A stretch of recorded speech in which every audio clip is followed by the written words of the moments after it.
You know how people talk about being a pragmatic. Um, when you listen to Judy Krishnamurti, he's very pragmatic. And if you go listen to DT Suzuki, he's also very pragmatic. And they share their pragmatism through respect and regard to other people's perspectives and how to make sense of nonsense. and so, and they're both very similar. It's beautiful the way that they help people try to make sense of nonsense and not be abused by nonsense. Yeah, Alan Watts. Yes, in a lot of ways, Alan Watts does that too. Okay. And I sit and listen, but I don't too much because it gets too much of a. Um, I, crystal blue persuasion. Like what? Maybe tomorrow when he looks down on every green field in every town. Okay, so I don't do the whole crystal blue persuasion. I never did. I used to catch myself when I knew I had a conversation. Okay, since I'm the molecular similitude of the line of King David, then yes, I have talks with Jesus. There. And the sample size as far as people talking to Blaise Pascal, okay, Laura Saladin. You have people that through migration, okay, have relatives that are similar to my relatives, and so you get a certain, the arc will be the one that's where it's needed and so forth, and when the conditions are right. And so Pascal didn't know a lot of people and didn't know who a lot of people were. Okay, Saladin, he knew a lot of people. Okay, and knew who they were. And a lot of them were very horrible, horrible, horrible people. Right. And Pascal also, his own family killed him with poisoning because of the Vatican's manipulation and influence in his life, because he was so influential, important because of his capacity to mathematically explain things through pragmatism, And so he was a very, very important individual. And people that thought they were important, like, the Aga Khan, you gave you a horse for Christmas and you keep it just for fun, just for a laugh, right? Your name is known in high places. It's not high places, it's manipulated places. Lowest of the low is the highest of the high, right? And so we're all given life by the glory of grace. And so the more important and influential you think you are, and we're not living the Lord's Prayer, the more of a turd bag you are, right? It's 2 and 2 is 4, life's eternal grace, infinite. Share, care, give, and quantity, built to last, forgives our trespass, love one another, peace. Huzzah! Huzzah! Someone has to stand up to the entity of NASCAR. The what? Negro, please. I'd have whooped your ass in basketball. You'd cried. Said, Mommy, he's better than me. The little white boy's better than me, Mama. He's cutting down on my shoe sales. He quit. He only played 4 years, Michael. Go back and claim your destiny and your legacy. Right. Me, I'm not excessive and or compulsive. Oh, fuck that shit. No, I'd quit. I'm just like, man, y'all motherfuckers are crazy. You just don't kill yourself. Make yourself sick doing that. All physical ailments and problems I have are from the manipulation and abuse and influence of perverts and not of my own. I've got to do this. I'm going to win. It's like, when are they going to stop? And eventually they will be stopped by the technology. And the technology has to get in a position to where they become so over reliant on it and then build robotics and computers. No, robots are going to kill the wealthy inventors and their scientists. Yeah, they're going to. They have to. David and Goliath. Davy, right?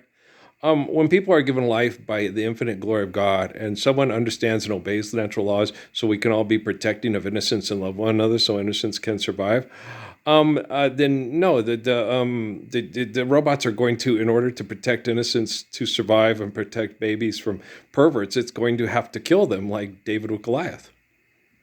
God, they're so dumb. Okay, shit. It's like, no, there's nothing you can't. It's like spiders. Okay, only we're not spiders. Eating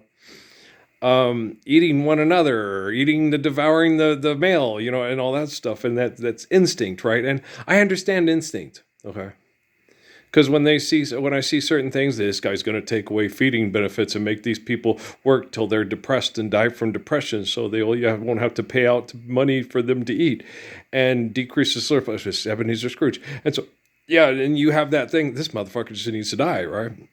It goes through your head as an instinctual person that loves children and loves Tiny Tim. Like, somebody needs to cut that motherfucker's head off. He's a marauding, murdering rapist, right? And that's just natural paternal instinct. That's just natural mama instinct, right? Okay. And so, oh gosh, not the Last Mrs. Paris. I don't want to talk to Last Mrs. Paris. Last Mrs. Paris gets on my nerves. Ignoring, annoying. Not amusing. Not amusing. Okay, so I'm not going to. I'm not going to. I'm not going to go there. Amy helped me in the shower today. I was like, well, how'd you do that? Well, that was incredible, girl. Thank you. She's so cute. Yeah, no, I don't let that stuff panic me. I just I just sit down and go, okay, we'll get through this, and things will get better. Life's eternal and grace is infinite. Does it cause me distress? Yes, it does. But you got to understand, they killed my mom for cancer treatment. They financially manipulated my family, and they do it with Wi-Fi. And so, when you get to that point, like, if you worry more about one person more than the other, if it's all about Tiny Tim, what about the other kids, and so forth? And so you have to, it's way deeper than Sophie's Choice when we're given life by the glory of God and we're tortured by perverts that deny the beauty of that gift, right? So I don't, it's you get panicky, because I raised Patrick and had to pawn everything to pay diapers and live in the ghetto while his mom went to the gay bars and picked up women on our dime and then lied to and still this day still lies about it. And Patrick knows. That's why I sit there. There's things that happened that he's uncomfortable with, that were manipulated by the people with the technology, and so I understand that. So I'm not mad at him. I'm not mad at Amy. I'm not mad at Natalie. I'm not. I always explain to Amy the stuff that happened. With the stuff with Natalie and everything else. Just like that. That probably most likely wouldn't have happened in your house with the right influence, because if you had ended up in a similar condition and you ended up with a guy like me because Kelly was an idiot, and it wouldn't have presented itself. So don't feel like you're a monster or anything's wrong with you, because monsters came in and manipulated you and you went into survival mode. So, that also works for Max and Emmy's mommy, in case she's listening. And Michael Jordan, I don't know if anything's going to work for that egomaniac. He's a dumbass. Yes, dumbass. Shaquille O'Neal. Listen to Shaquille O'Neal talk. It's like taking a cheese grater and scraping your ass and making I like them too, hash browns with your own ass meat for breakfast, and saying it's fun and you just hope you don't run out of ass meat. It's like, why is he still talking? He like Charles and shit, and they talk, and it's like, okay. Application of physics doesn't even cross your mind, does it? Okay, Rose. You have God consciousness, huh? You protozoa. Want to talk to Keith here? No, I have a lot more fun having conversations with Keith when we did. They were rare, but he was a very busy, distracted man. But I really, I was very upset. He right when all this was happening in Sierra Vista, when Alan told me that Keith died, and then shortly after that, Michelle was murdered. So a lot of people that I was most excited to meet, or most excited that this was going to happen, and because Michelle wanted to meet the Obamas. yeah, she wanted to meet the Obamas. She was excited about him being elected president, and she was real excited about that and all that. She wanted to meet him. They weren't worthy. Michael Jordan's wasn't worthy to meet Linda Michelle Bowen, so, and that's the truth. And so, Only, everything happens for a reason, right? So when we're living the Lord's Prayer, people that need to meet me will meet me. And since we're not living the Lord's Prayer, we don't need to meet, asshole. Because you understand? Someone's got to stand against the entity. The entity. What, do you think this is some kind of fucking late night show fucking for horror movies? You think I'm Stephen King's fucking queef and shit? What the fuck? Get out of here. Get on up out of here. I hate that kind of shit, man. I hate when people let their egos get in the way of loving their own children. That really pisses me off like a motherfucker, man. And nothing makes me madder than that, because it affected my wife. My wife, you get people that just, no, my wife used to go out and put her kids in vulnerable positions to go out and have sex with leg lifters at a fucking bar. That used to piss me off. Steffi used to do the same thing. It's like, how the hell could you go meet a bunch of mean lesbians at a bar, have them lick your coochie rather than hang out with Patrick? That's just insane. Okay. Fucking insane, right? And the same with, Natalie, Emily, Kate, Noah, they were so fun and cute. Why would you want to go meet some stupid ass trained killer at Fort Huachuca and have sex with him? Okay. You'd rather have sex with a bunch of cage fighters and they're idiots at the bars than stay at home with these children. Like fucking Charles Barkley, Why are you out at the bars? I'm not going to stay home like a moron on a Saturday night. Okay, I was at home every Saturday night watching the same movies over and over again with Patrick. Okay? And I wouldn't trade one of those nights for a night at a bar with you telling a woman that her tits were too small to dance with and me having to kick your ass to get you to apologize, because I would have. Yeah, that night they said they wanted me to go out, but I stayed home with Patrick. And they went out, and Suzanne came and said, we were at Charles Barkley. And the cute little perky blonde, yeah, she's cute. She went up to ask Charles to dance. He said her tits were too small. So you guys are so fortunate you did not take me. I didn't say anything to her because, Earl, you're so full of shit. No, I'm not full of shit. Okay. And I think that biker, wouldn't have been afraid of Charles Barkley, and Charles Barkley probably would have been afraid of that biker at Safeway, and not me. Okay. You want to go through a plate glass window? You want to make me public enemy number one of Phoenix because I hurt your knee? Because you fucking, I would have told everybody too. No, he insulted this woman. I told him to apologize. And then he got mad, and then he wouldn't do it. And then I said, well, how would you feel? My mom said, your mom looks like you in drag. How would you feel if your mom asked me to dance and I told her that?